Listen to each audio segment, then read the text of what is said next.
কারণ আমার ভাই অলরেডি 14 Pro Max ইউজ করে অ্যান্ড ওটার সাইজ অনেক বড় আর অনেক বেশি ভারী, যেটা আমার হাতে একদম হ্যান্ডি মনে হয় না। এখন তো ওর ফোন আমি হাতে টিকিয়ে রাখতে চাই না, যেহেতু এটা আমি নিজে ইউজ করবো। সো আমার মনে হয় একটু হ্যান্ডি টাইপের ফোন নেওয়াই ভালো। দ্যাটস আমি প্রোটা নিয়েছি। প্রো অ্যান্ড ম্যাক্সের মধ্যে হিউজ ডিফারেন্স না, সাইজেরই বেশি ডিফারেন্স। অ্যান্ড এখানে আমার ফোনের পেমেন্ট করা হচ্ছিল, তার পাশাপাশি চলে গেলাম ফোনের বাকি অ্যাক্সেসরিজ করতে, যেমন ব্যাক পলি, দেন হচ্ছে স্ক্রিন প্রোটেক্টর। পাশাপাশি আমার ভাইয়ের ফোনেও back poly and screen protector লাগাচ্ছিল। পাশাপাশি এখানে আমরা ব্যাক কভারসও দেখছিলাম যে কোনটা নেওয়া যায়। এন্ড পাশাপাশি আমার ভাইও এখানে ব্যাক কভারস দেখছিল। আমার পুরনো ফোন যেটা আইফোন XR, ওটারও আমি back poly and screen protector change করছিলাম। ফোনটা তো আমার অলওয়েজ ফেভারিট, দ্যাটস ওর যত্ন নিতে আমি কখনোই ভুলি না। তো এই যে আমি এই ব্যাক কভারটা নিয়েছি আপাতত, পরে অবশ্যই চেঞ্জ করব, বাট এই ব্যাক কভারটা আমার অনেক বেশি ভালো লেগেছে। তারপর আমরা অন্য একটা শপে চলে গিয়েছিলাম। রাইয়ান হচ্ছে ওর ফোনের জন্য পাওয়ার ব্যাংক নিচ্ছিল।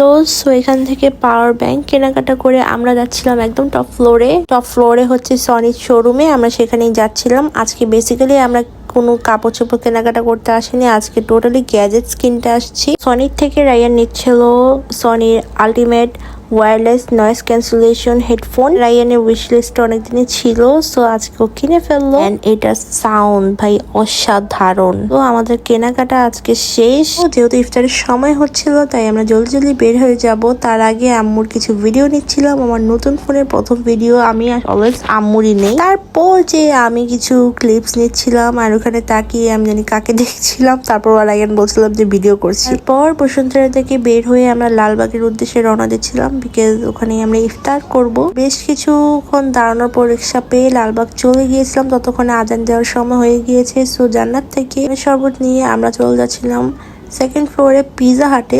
KFC যেতে চেয়েছিল, পরে বললাম না আম্মু চলো পিজা খাবো, কারণ আমি আর আমার ভাই আমরা সবাই হচ্ছে পিজা লাভার। আমার ব্লগ দেখেন তারা তো জানেনি পিজা নিয়ে আমার কত এক্সাইটমেন্ট কাজ করে। কতটা পিজা আমি অলরেডি রিভিউ করে ফেলছি। পিজা হাটের পিজাও কিন্তু অনেক বেশি মজা। আর আপনারা লেয়ার গুলো দেখতেই পাচ্ছেন কতটা হেভি এন্ড মোটা করে চিজের একটা লেয়ার দেওয়া। হ্যাঁ, বেস্ট বলতে কিন্তু ডমিনোজের পিজা আগে আসে, তারপর পিজা হাট। এখানে আমি ভাইয়ের সাথে জানি কি মজা করছিলাম। তারপরে যে আমার পিজাটা সার্ভ করে নিলাম। আর এই মাঝে আজান দিয়ে দিয়েছে, সো আগেই খাচ্ছিলাম বাদামের শরবতটা, যেটা আমি জান্নাত থেকে আমরা নিয়েছি। শরবতটা খেতে খেতে আমি আর আমার ভাই আর্গুমেন্ট করছিলাম। ও বলছিল রয়্যালের বাদামের শরবত বেস্ট, আর আমি বলছিলাম না এটা অনেক ভালো লেগেছে, আমার কাছে বেশি ভালো লেগেছে। সো এটা নিয়ে আর্গুমেন্ট করতে করতে আমরা এখন আমাদের পিজাটা খাচ্ছিলাম। পরে জিরিয়ে কিন্তু আমরা বাসার উদ্দেশ্যে রওনা দিয়ে দেবো। তারা কিন্তু এই সুন্দর স্টিকি নোটটা দিয়েছিল। That's it for today. দেখা হয়ে যাবে নেক্সট কোনো ব্লগে। আল্লাহ হাফেজ।